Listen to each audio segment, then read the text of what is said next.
Hello, everyone, and welcome to another class. This week's class, we're going to be talking about names, the importance of names in Judaism. Really, what's in a name? Could it be that a person's name can affect their characteristics, their persona, positively or even negatively? But before we dive into this subject, I want to talk to you about something that I think it should be the beginning of this class. We just started the second book of the Torah, which is it's called Shemot, and it's widely translated as Exodus, and Exodus meaning the exodus of the Jewish people from Egypt and becoming a nation. But the actual translation of the word Shemot is names, and the book starts with the following verse: Ve'elu shemot b'nei Israel, haboyim Mitzrayma es Yaakov ishu beito bao. Those are the names, the children of Israel, of Yaakov, who are coming down to Egypt. And then he lists the names of all the children of Yaakov. Now, this information, it's repetitive, it's redundant, because we were told specifically all the souls that came down to Egypt with Yaakov when they descended to Egypt, to Mitzrayim. So this information, it's really not necessary and it's redundant. Not only that, the word that the Torah described to say that we were in Mitzrayim was used in the present tense. Haboim, who are coming down Mitzrayim, are coming down now to Mitzrayim, and that's not necessarily true. So it should be a Sherbo. They came already to Mitzrayim because they were already in Egypt. So our commentaries deal with this problems, right? Linguistical problems, redundancy problems, and they suggest the following: the whole book, the whole second book, it's really called Shemos because there's an importance in the names. There's something very important about the Jewish name in the whole story of the Jewish people in Mitzrayim. And the question is, what's the importance? So there's a medrash that says that there wasn't the merit of three things that the Jewish people merit to live in Mitzrayim, right? Merit the redemption. One of them is that they kept their original names, their Hebrew names. The second item is that they kept the Hebrew language. And the third item, that they kept the Jewish vestment, the Jewish dress code. So in a way, because they had Hebrew names and they kept the Hebrew language and they dressed differently than the Egyptians, they were able to be distinct from the Egyptians, even in Galus Mitzrayim, even living centuries in a land that wasn't theirs and still maintaining their identity. So when the Torah is saying Ve'ele Shemot Haboyim, those are the names of those who came, who are coming. Meaning, how are they be able to be just like they just arrived, like they haven't changed, right? Usually when we go from a country to another country, we spent a few years there, we adopt their language, we adopt the way they dress, and everything changes. So we become part and parcel with the place where we're living. And the Torah is saying, no, the Jewish people were like they just came off the boat. Nothing has changed, right? So even though they were they got part of the impurity of living with the Egyptians, but there was to a certain point they kept their identity, their shemos, their name.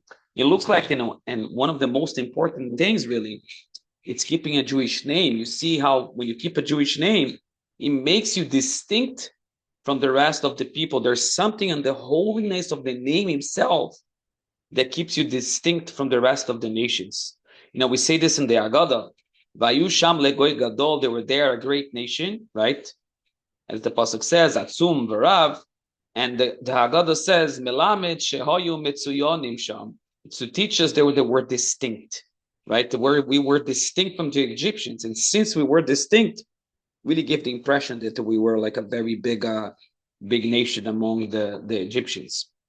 But so we see the importance of keeping a name, and it is the name they gave us the merit to live Mitzrayim. What does that mean, gave us the merit? God heard our crying, right? when they changed, when there was a change in rules and rulers, who was the new Paro, and they cry out, and then God appears to Moshe and says, I heard the cry of my children, and now it's time for their redemption. So why didn't they merit? They cried out to because of their suffering, and God heard their suffering, experienced their pain, and redeemed them from Egypt. So the merit is like, what was still a connection? How is that they still kept a connection to a higher authority, to among God in Egypt, when they were completely engulfed in idolatry and immorality? How is it possible that this nation was still able to be distinct in a certain way, keep their identity? And one of the answer is Shemot, their names. But today we are going to really talk about if our names can affect our a person's life, and like it's something that it's very important. Every baby boy, baby girl that is born, we know that the difficulties and the challenges that arises when naming a boy or a girl. It's a very heavy decision that the parents have to do, because that's the name that a baby, right, boy or girl, will carry with them the entire life, and that name will create a legacy that will be, that will be carried on by their own children and grandchildren. So it's something that it's very important, and the question is, how important is it? Like in the end, you can just say, listen, it's just a name. No, a person really decides what they want to be, right? The name doesn't really make a difference. It's a person's free will. You can be named anything, but as long as he decides that he or she going to do good things or bad things, that's what's going to be the driving force. So the question is that 100% true? When we give a certain name and that name has some negative connotation, can it influence in a certain way, even though the person has free will to choose, but can it make the charge harder? Your choice will be a harder choice, right? So I would like to read with you a Gemara in Brachos. And the Gemara is saying, the oldest son of Leah, of our matriarch, was Reuben, right? Reuven. And the Torah tells us straightforward why she called him Reuven, right? Reuben, look, I have bore a son to Yaakov Avinu. That's the easy, and that's the short explanation, the simple explanation for the naming of Reuben. But the Gemara says, no, that she had a prophetic vision here when she called him Reuben. The Gemara says, Amar Rabbi Elazar, said Rabbi Elazar. She said, Amra Leah said, Re'uma ben beni leben chami. Look at the difference, Reuben. Look at the difference between my son Reuben and Ben Chami means Esav, right? Esav, when he willingly sold the Bechorah, right? The fact that he was the older one, right? And in the end, he complained about it. He's like, he told Yaakov, you came as an impediment to me twice. You took my Bechorah and you took my blessings from my father. So even though he willingly and willfully sold his Bechorah, he retracted and says that he didn't, right? Said that Yaakov took it. But Reuven, when he lost his Bechorah for a not such a nice act that he did, the Torah talks about it, he lost his status of a Bechor, he didn't complain about it. He owned what he did, and he didn't complain about it. He received it. He received the godly judgment, with complete emunah, complete faith. So that's what Leah was saying. His name is Reuben for something that was going to happen in the future, right? Reuben, look like how different is my son, who was a Bechor, from Esav, who was also a Bechor, and they both had a similar story in which they lost their status of Bechorah, right? But look at the difference of how they acted.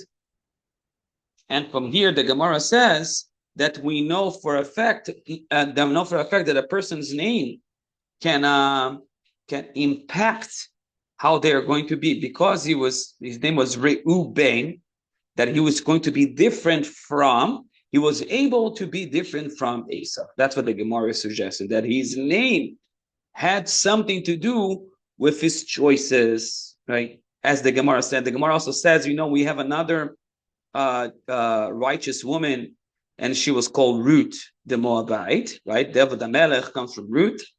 And so the Gemara was like, why was her name Ruth? The Gemara asks, my Ruth, why was she called Ruth? So Amar Rabbi Yochanan says, she had a merit. V'yatza mimena David, and David HaMelech, King David, came from her. Sherivahu lakadosh baruch hu b'shirot v'tishbacho, that she inundated the Almighty with words. She was the one who brought David HaMelech, who inundated the Almighty with verses of praise, right? The word root comes from the word riva, like inundated with shirot v'tishbachot. So we see that her name has something to do with her righteousness, right? Because she has a name Ruth, she had the merit to have a son who is going to be Marve, who is going to be inundating the Almighty with praises, like all the Tehillim that we read. So we see from here two examples that in a way, so the Gemara says, from here we learn the Shema Gorim. We learn from here that a person's name can affect their life. Let's see Rashi, where Rashi says, she called them Reuven al Shema Atid Karo Shemo. She called them based on something that was going to happen in the future. It was a nevuah, a prophecy that she was able. And from here we know Kedei Amrina, and we learn from here Shema Gorim, that a person's name can affect and have a direct impact in the person's life.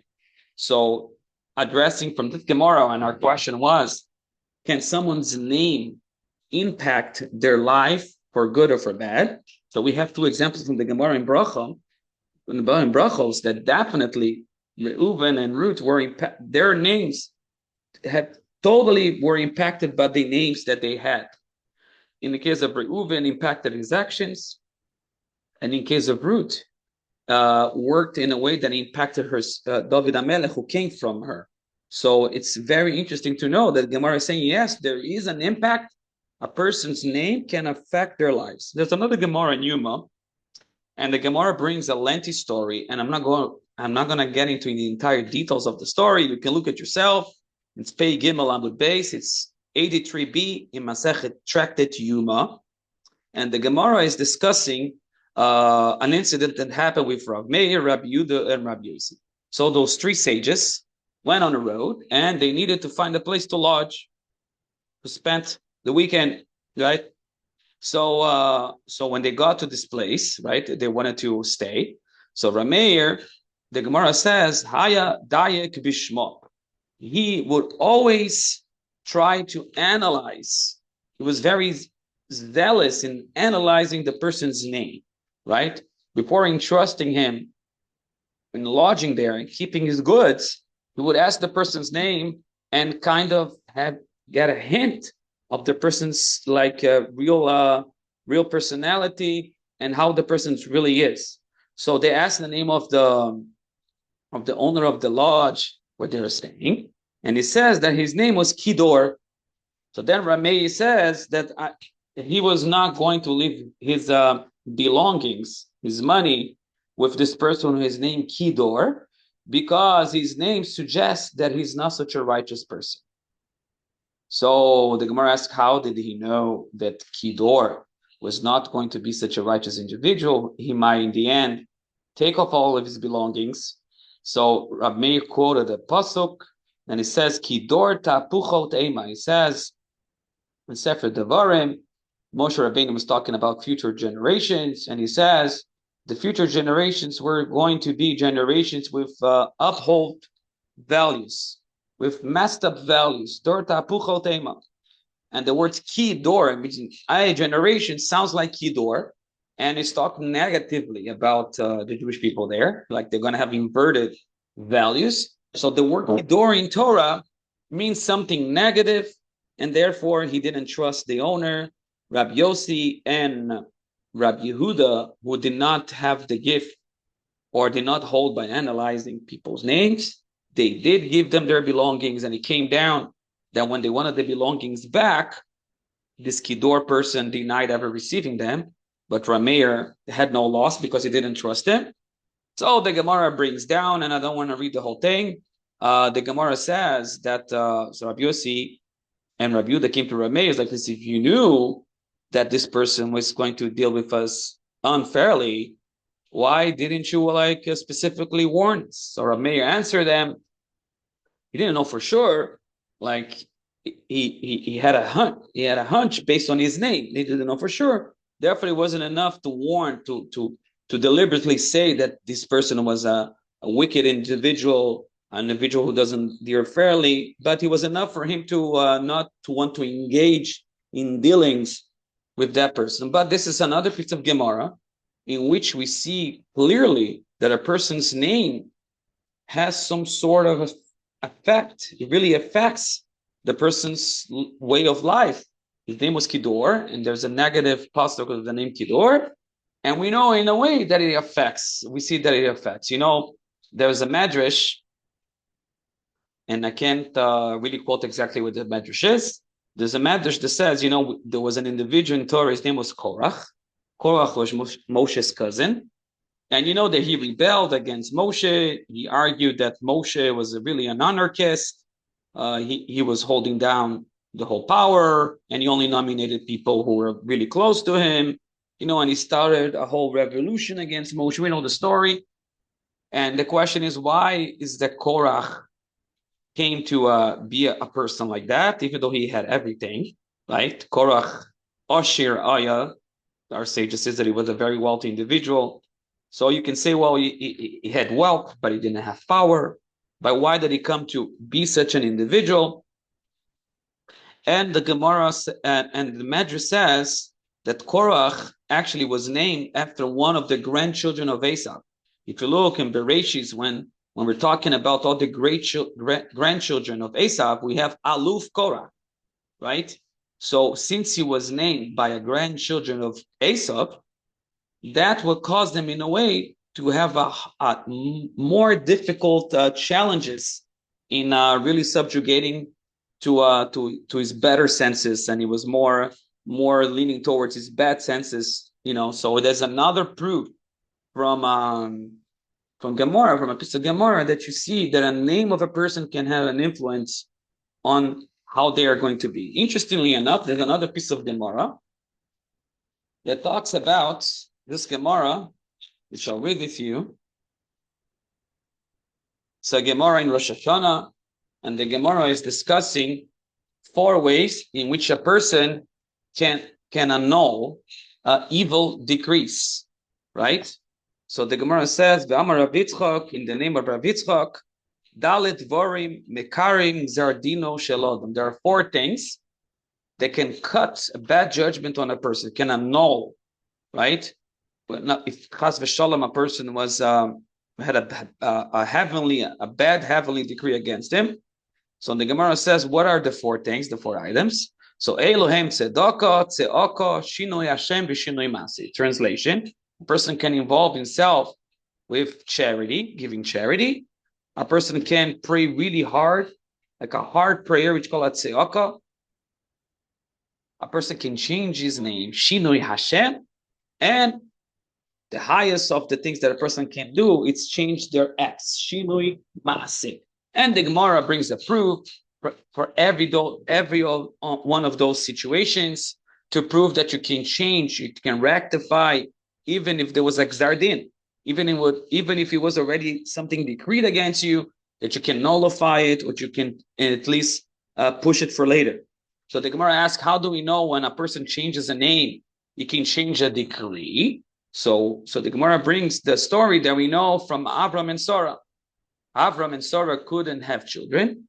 Only after they changed their names, Sarai changed her name to Sarah, and Avram changed his name to Avraham.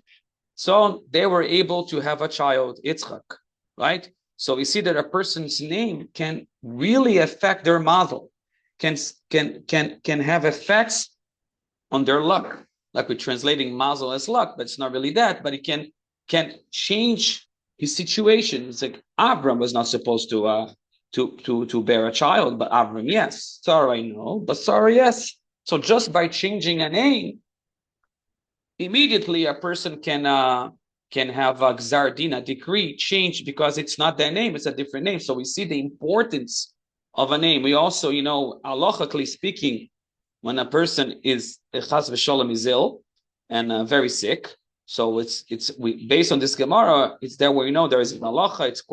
It's quoted in Shulchan Aruch in Ilchos Bikor Cholem on visiting the sick. The Rama writes that if a person if a person has someone who is chas v'sholem ill or sick in his house, yelech etzel chochom shebayir sheivakesh olav rachamim. You should go to a sage, a tzaddik, a righteous individual in the city, so he can pray on his behalf. And then he writes, and then we had the custom levarech cholim bebeit knesset, to make a blessing to the sick in shul, and when they're very sick and they could die from that sickness. So likro lahem shem chodesh, we have a minhag that in front of 10 people we can change we can add to that person's name, and then he brings down the Gemara that we just read. Kishinui Hashem Korea Gzardino. Changing a person's name can change and nullify the heavenly decree against him. And really, halachically, if a person is listrapa, a person is healed after they change the name, and even if he was only able to live 30 extra days, right, from changing the name, he's supposed to halachically keep that name. Okay. So we see from here clearly that a person's name could have an effect on their mazel, could have an effect on things, either on their characteristics, right, for good and for bad. Like if you name after an evil person, there's a bigger charge of negativity that person has to deal with. It doesn't mean that he loses his free will, but now his free will that's heightened, so he has to deal with that situation. And also, for good, we can change a person's name, and you can take him out of bad situations, like if there was a decree against him, if he was sick, or any other decrees, and you can change. So we can see clearly there are sources in Judaism, and I just quoted a few, in which you can see that a person's name really, really has an impact on a person. Now, the question is that, when someone gets named by their parents, really it was beyond their choice. When you were a baby, you don't choose what name you're going to have. Your parents chose your name. So if we are saying that the name that a person receives, can act negatively on one's life, on their characteristics, or positively if he's named after a tzaddik, well, the question is, why is that so? Right? I didn't choose that name. It wasn't a choice that was made. So I'd like to read a few lines from the Harizal. The Harizal, Rabbi Yitzchak Luria, was one of our first sages who really brought down to this world the secrets of Kabbalah and what happens behind the scenes. So he writes, and I'll read and translate. He writes, Kasher nolad adam, when a person is born, V'korim lo avi ve'imo shem, and his parents give him a name. Echad ha'ole bedatam, a name that they have in their minds. Sometimes we don't even know our parents come with such names, right? So he says, Eino be'akrayu be'izdamen. It doesn't happen for nothing. It's not a coincidence. Ki im hakadosh baruch hu mesim b'piv Hashem ha'hu ha'muchrach el ha'neshama. It's Hashem who is putting the name on the heads, on the mouths of the parents to name that child their name, because this is the name that it's connected to the person's soul and their mission in this world. So a person's name is connected to their soul. There's a connection directly to our soul. Shame comes from the idea of fixation, right? And so that's the name that it's connected to his mission and to his soul in this world.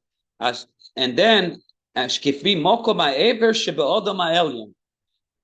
connected to the organ of the Adam Ha'elyon, of the Adam that was superior. that all the names come from him. Vashem azeh nirsham lemala, and this name that a person is given, nirsham is affixed, it's written lemala bekisei hakavod. It's affixed on the higher throne of the Almighty. And that's why it says the Ari HaKadosh, when Rab Meir will always analyzes a person's name, because he understood this message. He understood the message that a person's name, it's correlated with the source of his soul and his mission of his soul. Why that soul descended to this world. So it's not an accident. You know, you can be many times, I've been in places, situations, when the parents wanted to give a name, and in the end, the person received a different name. You know, in the bris, sometimes it happened, the person who's saying the name out loud misunderstood or misheard what the parents were going to say, or the father like agreed to say a certain name, but in the end, when he said the name, he said a different name, right? So according to Dari, those things don't happen by accident. It's the Almighty Himself who puts the name in the person's mouth. And that name had something to do with permission in our world. So, Chas v'chalila, a person receives a name that it's not considered to be such a good name. So, looks like their mission is to rectify the challenge that it's connected to that name, going back hundreds of thousands of years back. And it's within the person's free will and free choice to rectify what's needed to be to fix the charge, the spiritual charge that has that name. That person has within him or her to rectify it and fix it and bring a tikkun, bring us some sort of rectification into this world. It's interesting that there's a Medrash Tanchuma that talks about this issue. And the Medrash goes on to say, and it's talking about, we have Moshe Rabbeinu send 10 spies to 12 spies, one for each head of the tribes, to go see the land before we went there. We know the story. 10 of the spies came in with not positive feedback. 2 came with positive feedback. And so the Medrash goes by the name of each individual head of the tribes who gave a negative feedback.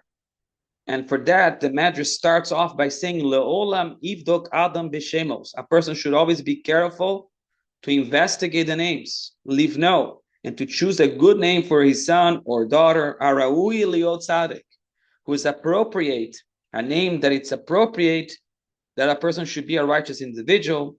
Why? Kilefamim Hashem Gorim Tov. There are times in which the name itself can have a good influence, or Gorim Ra, Chas v'Sholom, or it can be the opposite, can have a bad influence.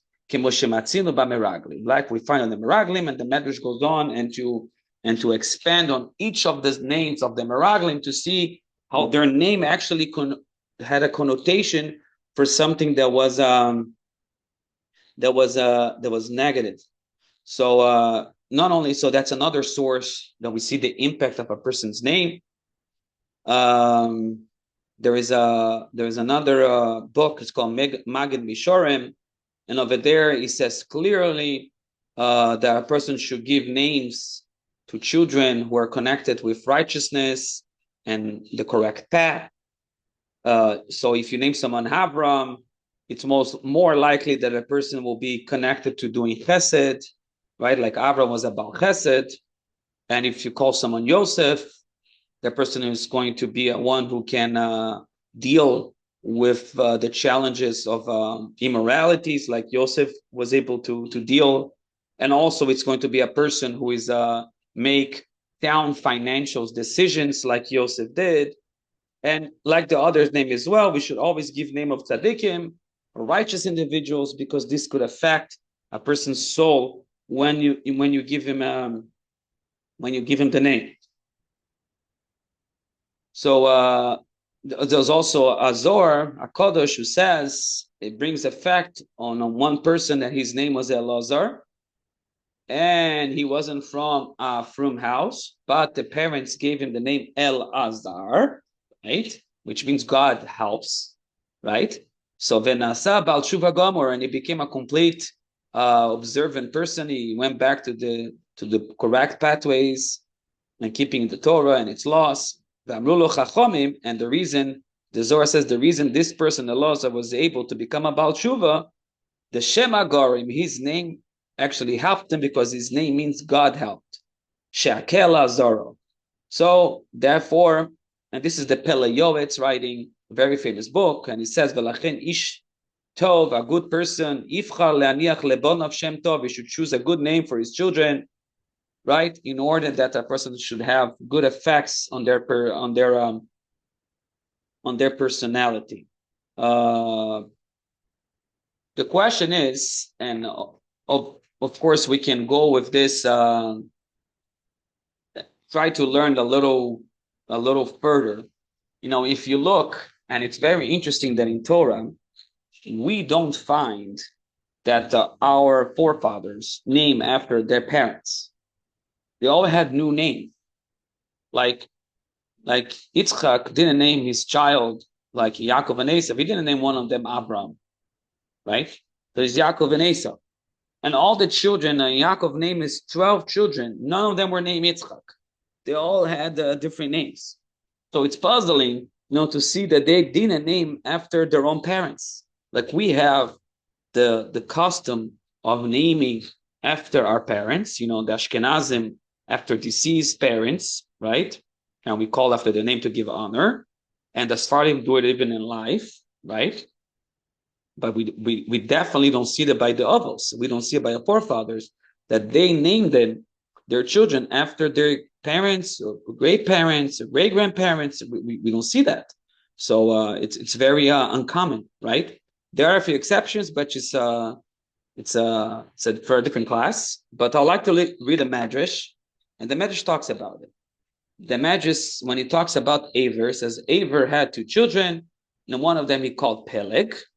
Why did he call him Peleg? In the days of Peleg, there was this dispersion of people in the world. It was after the Tower of Migdal Bavel, and people spread out, and that's why it's called Peleg. So the Medrash brings, it's Medrash Rabbah. So Rabbi Yossi, Rabbi Shimon, Ben Gamliel, Rabbi Yossi, they say the following: Arishonim, our forefathers, since they knew their parents, right? They live in the same time, or like when they were naming the other one was still alive. So ayu motziim shmam l'shema meura. They will give names for their children based on things that they were happening, right? So Peleg was named Peleg because in his time the world spread out. The people spread out in the world. Like Yaakov is named after what he did. Esav is named after his characteristics. Yitzchak is also named after what happened. Kitzachaka. So we all name after something that either a characteristic of a person when he was born, or something that happens during when they were born. Aval anu sheinanu makir mitichusenu. We who don't know our forefathers, then we don't name after anymore after what's happening. We name after our forefathers. So Rabbi Shimon Gamliel Oimer Harishonim Alidushem Mishtamshim Beruach HaKodesh.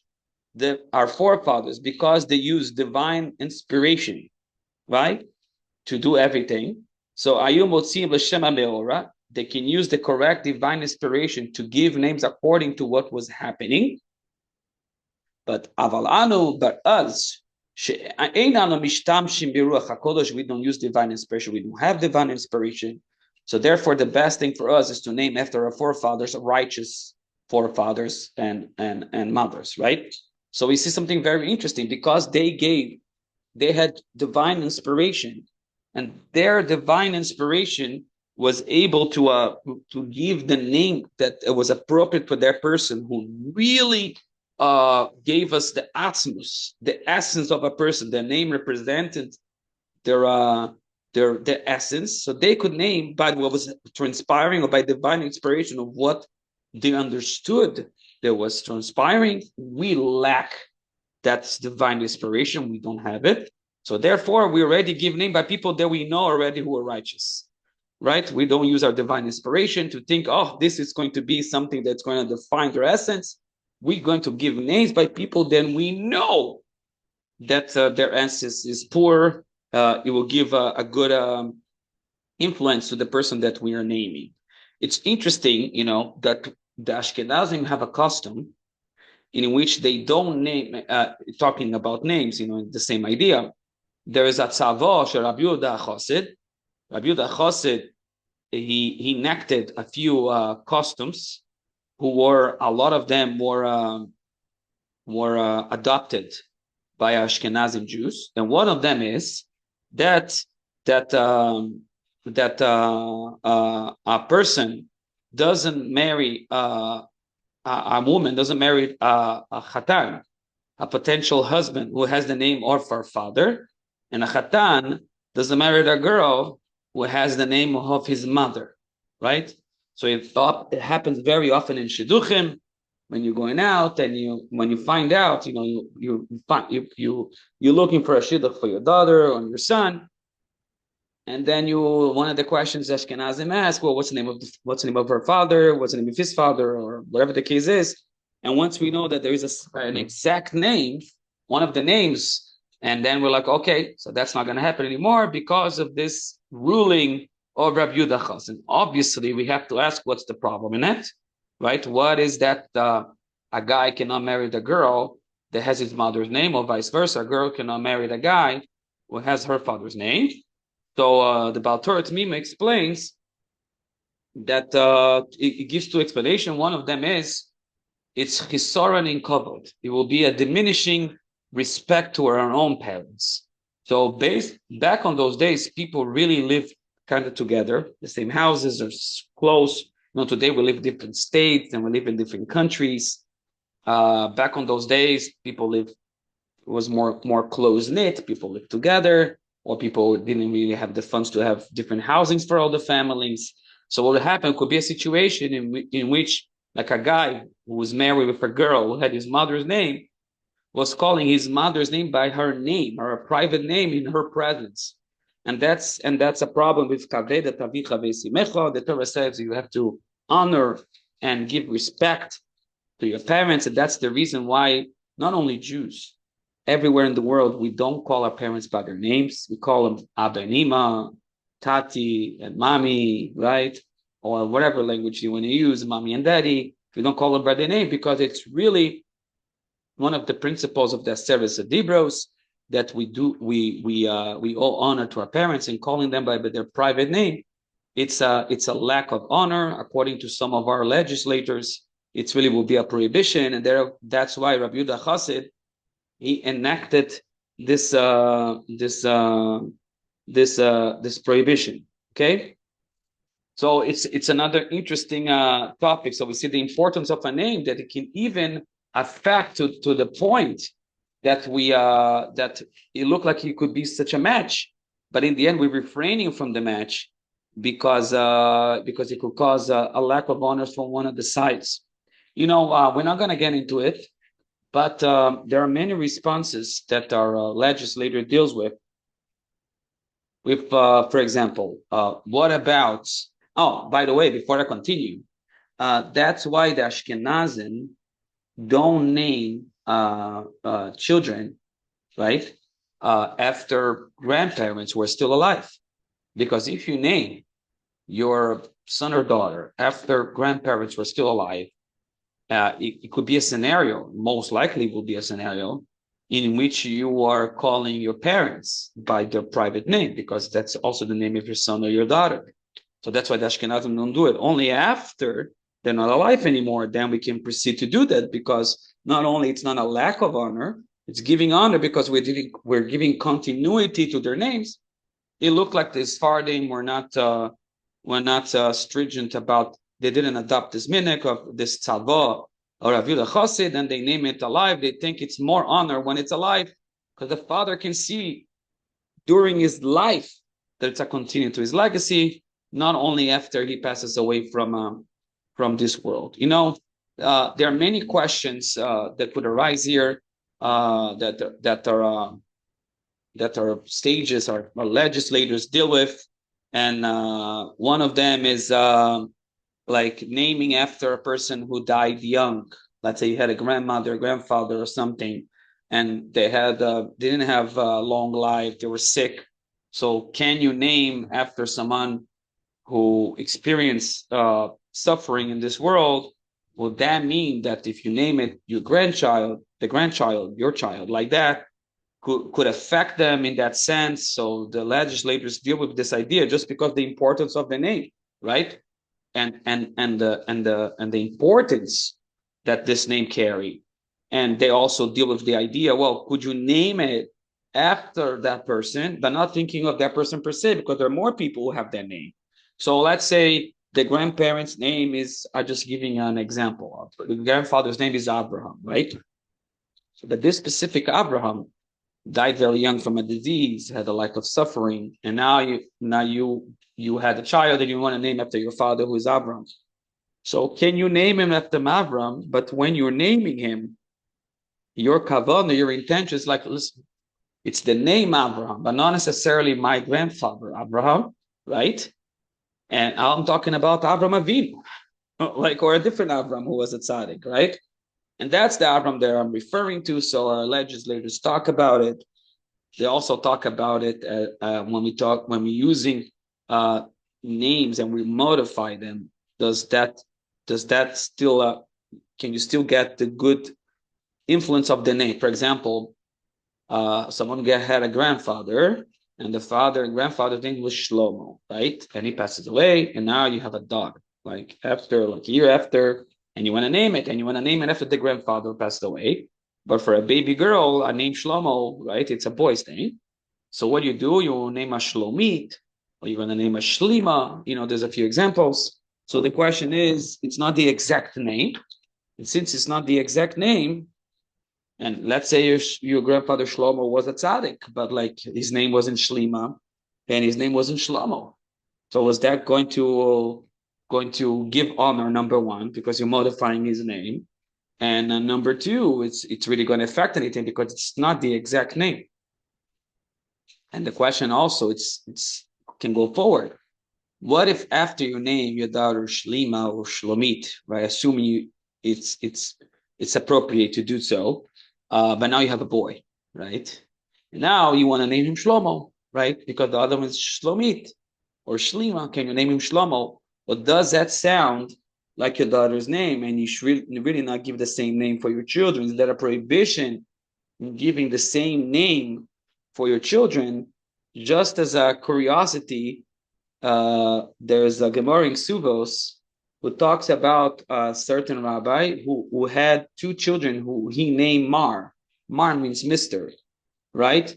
So Rashi actually says that they were the children of Rav Chizda.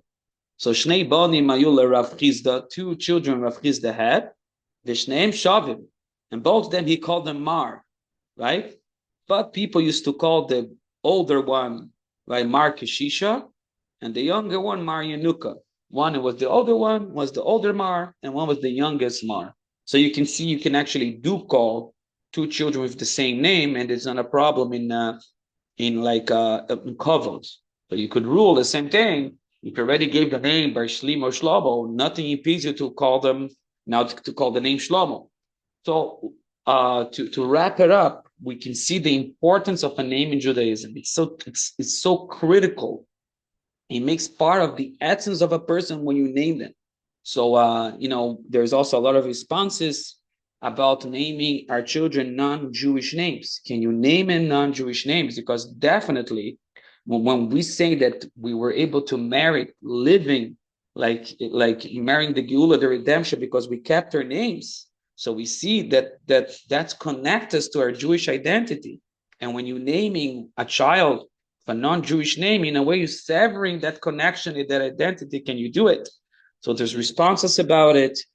Definitely, even if a person has a non-Jewish name, for whatever needs it was, a person should always have his Jewish name. And if you don't have one, you can still get one.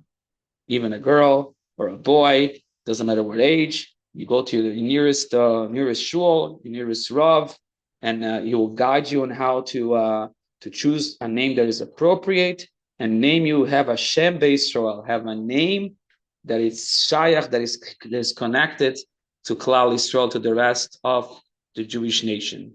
With that, I want to bless everyone that we should always strive to maintain our Jewish identity, be it by name, by keeping a language, and by keeping our modest clothing. And by that, be able to have the merit to have our own private geula, our own private redemptions, and a redemption declalis, and a redemption generally speaking.